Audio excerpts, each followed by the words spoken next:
यदि आप अभी तक मेरे चैनल को सब्सक्राइब नहीं किया है तो तुरंत सब्सक्राइब कर ले ताकि आने वाली वीडियो का नोटिफिकेशन सबसे पहले आपको मिले। व्यास जी कहते हैं, जगत के पिता भगवान शिव, जगत माता कल्याणमयी पार्वती तथा उनके पुत्र गणेश जी को नमस्कार करके हम इस पुराण का वर्णन करते हैं। एक समय की बात है, नैमिषारण्य में निवास करने वाले शौनक आदि सभी मुनियों ने उत्तम भक्ति भाव के साथ सूत जी से पूछा। ऋषि बोले, महाभाग सूत जी, विदेश्वर संहिता की जो साध्य साधन खंड नाम वाली शुभ एवं उत्तम कथा है, उसे हम लोगों ने सुन लिया। उसका आदि भाग बहुत ही रमणीय है तथा वह बहुत शिव भक्तों पर भगवान शिव का वात्सल्य स्नेह प्रकट करने वाली है। विद्वन, अब आप भगवान शिव के परम उत्तम स्वरूप का वर्णन कीजिए, साथ ही शिव और पार्वती के दिव्य चरित्रों का पूर्ण रूप से श्रवण कराइए। हम पूछते हैं, निर्गुण महेश्वर लोक में सगुण रूप कैसे धारण करते हैं? अंत होने पर वे महेश्वर देव किस रूप में स्थित रहते हैं? लोक कल्याणकारी शंकर कैसे प्रसन्न होते हैं? और प्रसन्न हुए महेश्वर अपने भक्तों तथा दूसरों को कौन सा उत्तम फल प्रदान करते हैं? यह सब हमसे कहिए। हमने सुना है कि भगवान शिव शीघ्र प्रसन्न हो जाते हैं। वे महान दयालु हैं, इसलिए अपने भक्तों का कष्ट नहीं देख सकते। ब्रह्मा, विष्णु और महेश यह तीन देवता शिव के ही अंग से उत्पन्न हुए हैं। उनके प्राकट्य की कथा तथा उनके विशेष चरित्रों का वर्णन कीजिए। प्रभु, आप उमा के आविर्भाव और विवाह की कथा कहिए, विशेषतः उनके गृहस्थ धर्म का और अन्य लीलाओं का भी वर्णन कीजिए। निष्पाप सूत जी, हमारे प्रश्न के उत्तर में आपको यह सब तथा दूसरी बातें भी अवश्य कहनी चाहिए। सूत जी ने कहा, मुनेश्वरों, आप लोगों ने बड़ी उत्तम बात पूछी है।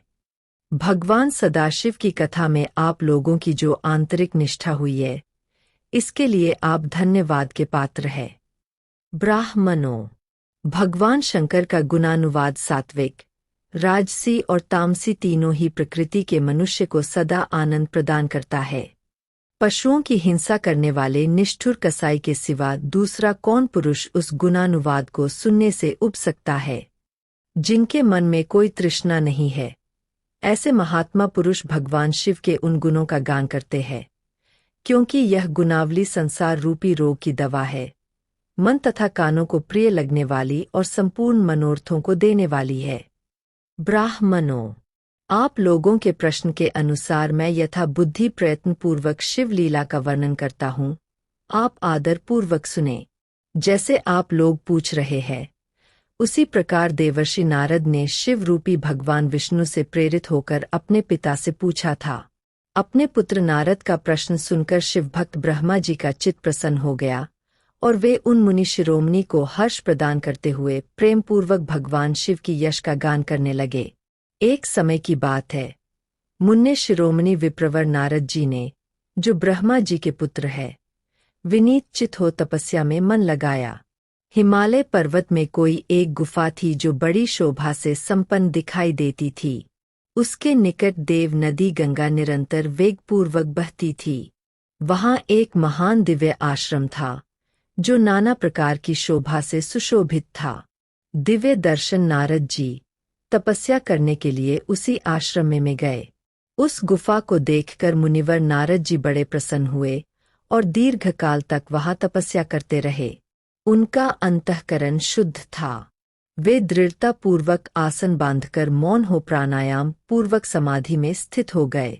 ब्राह्मणों, उन्होंने यह समाधि लगाई जिसमें ब्रह्मा का साक्षात्कार कराने वाला अहम ब्रह्मास्मि, मैं ब्रह्मा हूँ, यह विज्ञान प्रकट होता है। मुनिवर नारद जी जब इस प्रकार तपस्या करने लगे, उसी समय यह समाचार पाकर देवराज इंद्र काँप उठे। वे मानसिक संताप से विह्वल हो गए। यह नारद मुनि मेरा राज्य लेना चाहते हैं। मन ही मन ऐसा सोचकर इंद्र ने उनकी तपस्या में विघ्न डालने के लिए प्रयत्न करने की इच्छा की। उस समय देवराज ने अपने मन से कामदेव का स्मरण किया। स्मरण करते ही कामदेव आ गए। इंद्र ने उन्हें नारद जी की तपस्या में विघ्न डालने का आदेश दिया। यह आज्ञा पाकर कामदेव वसंत को साथ ले बड़े गर्व से उस स्थान पर गए और अपना उपाय करने लगे। उन्होंने वहां शीघ्र ही अपनी सारी कलाएं रच डाली। वसंत ने भी मदमत होकर अपना प्रभाव अनेक प्रकार से प्रकट किया। मुनिवरों, कामदेव और वसंत के अथक प्रयत्न करने पर भी नारद मुनि के चित्त में विकार नहीं उत्पन्न हुआ। महादेव जी के अनुग्रह से उन दोनों का गर्व चूर्ण हो गया।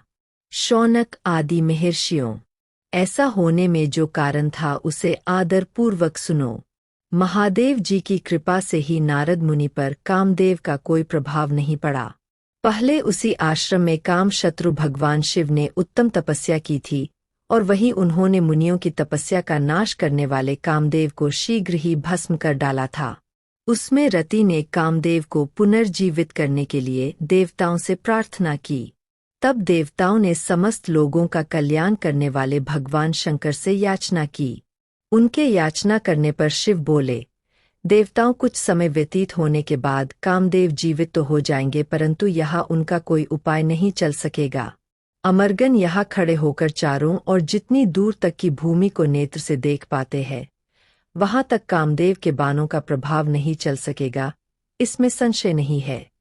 भगवान शंकर की इस उक्ति के अनुसार उस समय वहां नारद जी के प्रति कामदेव का निजी प्रभाव मिथ्या सिद्ध हुआ।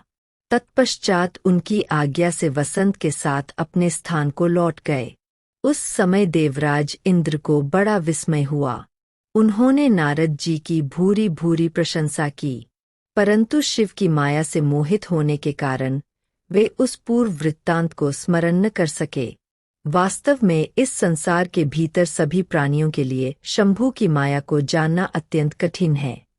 जिसने भगवान शिव के चरणों में अपने आप को समर्पित कर दिया है, उन भक्तों को छोड़कर शेष सारा जगत उनकी माया से मोहित हो जाता है। नारद जी भी भगवान शंकर की कृपा से वहां चिरकाल तक तपस्या में लगे रहे। जब उन्होंने अपनी तपस्या को पूर्ण हुई समझा, तब वे मुनि उससे विरत हो गए। कामदेव पर मेरी विजय हुई ऐसा मानकर मुनीश्वर के मन में व्यर्थ ही गर्व हो गया। भगवान शिव की माया से मोहित होने के कारण उन्हें यथार्थवाद का ज्ञान नहीं रहा। वे यह नहीं समझ सके कि कामदेव के पराजित होने में भगवान शंकर का प्रभाव ही कारण है। उस माया से अत्यंत मोहित हो मुनि शिरोमणि नारद अपना काम विजय संबंधी वृत्तांत बताने के लिए तुरंत ही कैलाश पर्वत पर गए। उस समय वे विजय के मद से उन्मत्त हो रहे थे।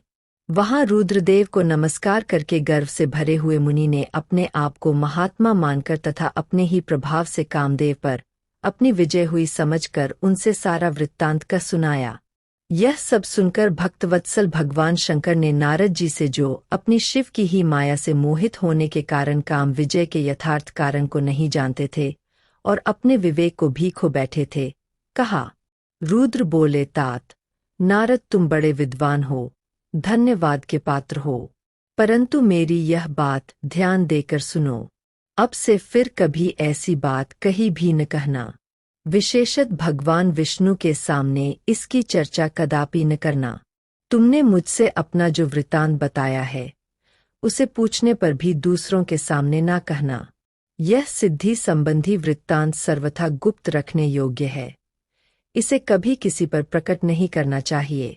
तुम मुझे विशेष प्रिय हो, इसलिए अधिक जोर देकर मैं तुम्हें यह शिक्षा देता हूँ और इसे न कहने की आज्ञा देता हूँ, क्योंकि तुम भगवान विष्णु के भक्त हो और उनके भक्त होते हुए भी मेरे अत्यंत अनुगामी हो।